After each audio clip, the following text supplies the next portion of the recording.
আমাদের যে স্বরাষ্ট্রমন্ত্রী যে মন্তব্য করেছেন যে বিল্ডিং ধাক্কা দিয়ে ফেলে দেয়া হয়েছে, আসলে সত্যি বলতে কি এটা আমি বলবো এটা পাগলের প্রলাপ। কোনো পাগল ছাড়া এরকম চিন্তাও করতে পারে না, বলতেও পারে না। আজকে এত বড় একটা দুর্ঘটনা ঘটেছে, তার দোষীদেরকে বিচার করার পরিবর্তে স্বরাষ্ট্রমন্ত্রী সেই পাগলে কিনা বলে ছাগলে কিনা খাই সেই নীতিটাই সে করতেছে।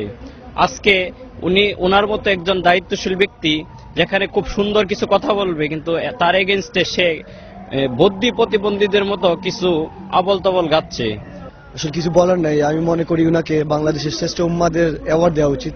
আর নিঃসন্দেহে আমি আমাদের প্রধানমন্ত্রী হাসিনাকে রিকোয়েস্ট করব যাতে এ ধরনের আমাদের আর লজ্জিত না করুন, ওনার পদত্যাগ আমরা দাবি করি।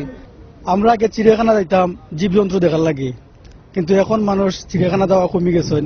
কারণ হইল চিড়িয়াখানা যদি এখন যদি আমাদের স্বরাষ্ট্রমন্ত্রী নিয়ে রাখা হইতো তেমন হয় সবচেয়ে বেটার হইল না। আর একটা কথা, জানি না কতটুক মদ খাইলে মানুষ মাথা লয়, আমার ধারণা নাই মদ সম্পর্কে। বা স্বরাষ্ট্রমন্ত্রী আমার মনে হয় 4-5 বোতলের কম খাইয়া এই কথাটা বলে নাই যে বিল্ডিং এ নাকি যারা ধাক্কা দিয়ে ক্রিকেটাররা বিল্ডিং ফেলে দিচ্ছে। লজ্জা করে আমাদের বাঙালি হিসেবে, বাঙালি জাতি হিসেবে, বাংলাদেশি হিসেবে। এরকম একটি কাণ্ড জ্ঞানহীন লোক যে মন্ত্রিত্ব চালানোচ্ছে দোষ, আজকে গোটা জাতি সারা পৃথিবী নালে বাঙালি জাতি মাথা শরমে লজ্জা হেট হয়ে যাচ্ছে।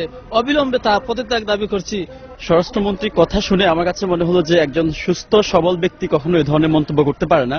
একমাত্র মদ্যপ ব্যক্তি, গাঁজা আসক্ত ব্যক্তি দ্বারা এই ধরনের মন্তব্য সবসময় আমরা শুনে থাকি। জাতি হিসেবে আমরা অত্যন্ত লজ্জিত।